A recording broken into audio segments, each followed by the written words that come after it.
The Poem of the Man-God. The Third Year of the Public Life.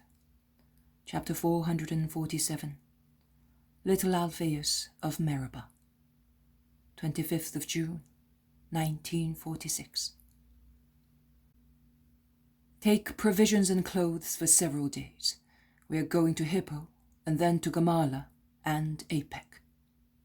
We will then go down to Gergesa and come back here before the Sabbath, orders Jesus, standing on the threshold of the house and caressing, absent-mindedly, some children of Capernaum who have come to greet their great friend, as soon as the setting sun is no longer deadly scorching and allows people to leave their houses. And Jesus is one of the first to do so in the little town which revives after the suffocating torpor of the hot hours of the day. The apostles do not appear to be very enthusiastic about the order they have received. They look at one another. They cast glances at the sun, which is so pitiless. They touch the walls of the house and feel that they are still hot. With their bare feet, they touch the ground and say, "It is as hot as a brick near the fire," implying by such pantomime that one must be mad to go about. Jesus stands off the doorpost against which he was leaning lightly, and he says, "Anyone who does not feel like coming may remain here. I do not force anybody, but I do not want to leave this area without my word." "Master, don't say that. We're all coming. Only we thought it was still early to go about. Before the Feast of the Tabernacles, I want to go towards the north, so much farther, and where boats cannot go. Consequently, we must do this area now, as traveling by lake, we can save much of the road." "You're right. I'm going to prepare the boats." And Simon of Jonah goes out with his brother and the 2 sons of Zebedee and some disciples to prepare for departure. Jesus is left with the zealot, his cousins, Matthew the Iscariot, Thomas, and the inseparable Philip and Bartholomew, who are preparing their sacks and filling flasks, packing loaves of bread, fruit, everything that is needed. A little child is whining, leaning against Jesus' knees. "Why are you weeping, Alphaeus?" asks Jesus, bending to kiss him. No reply. He whimpers more loudly. "He has seen the fruit, and he wants it," says the bored Iscariot. "Oh, poor little fellow, he's right. One must not let children see certain things without giving them some. Take this, son, don't cry," says Mary of Alphaeus, picking a golden bunch of grapes from a vine branch, placed in a basket with all the leaves and bunches still attached to it. "I don't want the grapes," and he cries louder. "He wanted honey water, certainly," says Thomas, and he offers his little flask, saying, "Children like it, and it is good for them. Also my little nephews." "I don't want your water," and his crying increases in tone and intensity. "What do you want, then?" asks Judas of Alphaeus, half serious and half annoyed. "2 slats, that's what he wants," says the Iscariot. "Why, poor boy?" asks Matthew. "Because he is a bore." "Oh, if we had to box all the boring persons he is, we would have to spend our lives boxing our own," says Thomas very calmly. "Perhaps he is not feeling well. Fruit and water and fruit, make tummies ache," states Mary Salome, who is among the women disciples. "If he gets bread, water, and fruit, he's lucky. They are so poor," says Matthew, who, by his experience as tax collector, is aware of all the financial situations in Capernaum. What is the matter with you, my little son? Is it sore here? But you are not feverish, says Mary of Clopas, who is kneeling beside the little child. Oh, mother, he's just being naughty. Can't you see it? You would spoil everybody. I did not spoil you, my dear Judas, but I loved you. And you did not realize, son, that I loved you to the extent of protecting you against the rigours of Alphaeus. That's true, mother. I was wrong in reproaching you. No harm, son. But if you want to be an apostle, strive to have the heart of a mother for believers. They are like children, you know, and one must be patient and loving with them. Well said, Mary, says Jesus, approvingly. We will end up by being taught by women, grumbles Judas Iscariot, and perhaps even by pagan females. Without any doubt, they will exceed you in many things if you remain what you are, and you above all, Judas. You will certainly be surpassed by everybody, by little children, by beggars, by ignorant people, by women, by heathens. You could say that I will be the abortion of the world, and you would be quicker, replies Judas with a sneer. The others are coming back, and we had better leave. Don't you think so? Says Bartholomew, to put an end to the scene, which was grievous for many, although in different ways. The crying of the little boy reaches its peak.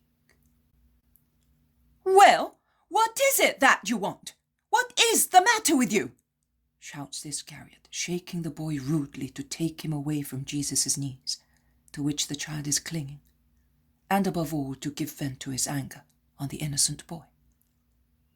With you, go away, and blows.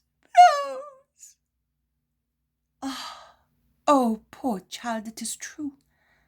Since his mother got married again, the children of her first husband are like beggars, as if they were not born of her.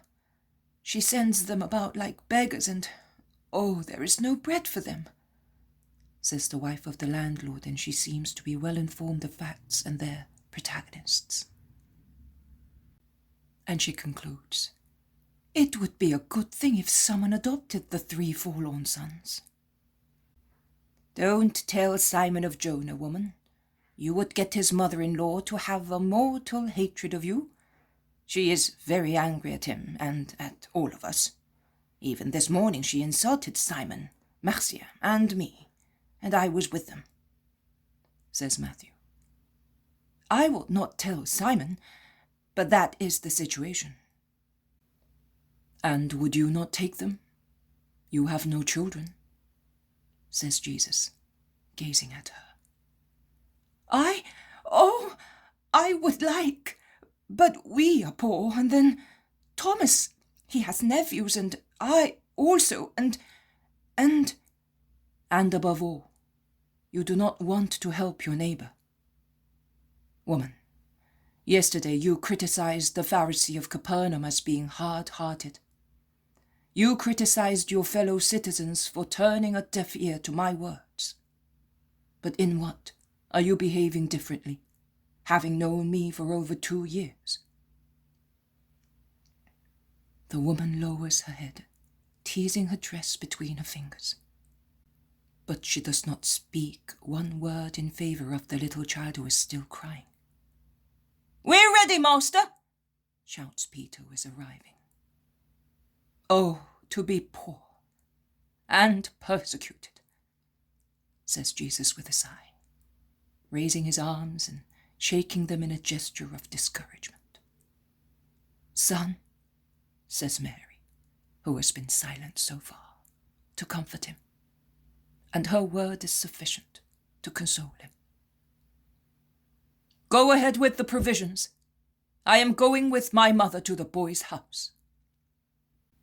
Jesus orders those who are arriving and those who are already with him, and he sets out with his mother, who is carrying the child in her arms. They go towards the country. What will you tell her, son? Mother, what do you expect me to tell a mother whose heart has no love even for the children who are the fruit of her womb? You are right. So, let us pray, mother. They walk, praying. An old woman asks them, Are you taking Alphaeus to Meroba? Tell her that it is time that she should take care of them. They can but become thieves. They are like locusts wherever they happen to go. I am indignant at her, not at those 3 poor wretches. Oh, how unfair death is! Could Jacob not have survived? And could she not have died? You should make her die so. Woman, old as you are you not wise yet? And you say such words, while you may die any moment. In actual fact, you are as unfair as Meroba. Repent and sin no more. Forgive me, master. It's her guilty behavior that makes me talk nonsense. Yes, I forgive you, but never speak those words again, and not even to yourself. You do not correct errors by cursing, but by loving. If Meroba died, would the fate of these children change? Perhaps the widower would get married again, and he would have children of a 3rd marriage, and the boys would have a stepmother. Thus, their destiny would be worse. That is true. I am old and foolish. Here is Meroba. She is cursing already. I leave you, master. I do not want her to think that I have been talking to you about her. She is a viper. But her curiosity is stronger than her fear for the viper. And the old woman, even if she moves away from Jesus and Mary, does not go far. Instead, she bends to root out on the roadside some grass, which a nearby fountain has moistened, in order to listen without being noticed. You are here? What have you done? Go home. You're always wandering about like stray animals, like dogs with no master, like children with no mother. Woman, are you aware that it is an adverse testimony for a mother, the fact that her little children are not always close to her skirt? It's because they are bad. No. I have been coming here these last 30 months. Previously, when Jacob was alive and during the first months of widowhood, it was not so. Then you got married again, and with the memory of your previous wedding, you lost also that of your children. But what is the difference between them and the ones who is maturing in your womb? Did you not bear them as well? Did you not suckle them? Look at that dove over there. How tenderly it takes care of that little pigeon. And yet, it is already sitting on other eggs. Look at that sheep. She no longer suckles the lamb of the previous litter because she is pregnant again. And yet, see how she licks the little snout, and she lets the lively little lamb bump against her side. Are you not replying to me? Woman, do you pray the Lord? Of course I do. I am not a heathen. And how can you speak to the just Lord if you are unjust? And how can you go to the synagogue and listen to the rolls of parchment, which speak of the love of God for his children, without feeling remorse in your heart? Why do you not speak? And your attitude is so arrogant. Because I did not ask for your words, and I do not know why you have come to annoy me. My condition deserves respect. And does the condition of your soul not deserve any? Why do you not respect the rights of your soul? I know what you mean, that a fit of anger may risk the life of the unborn child.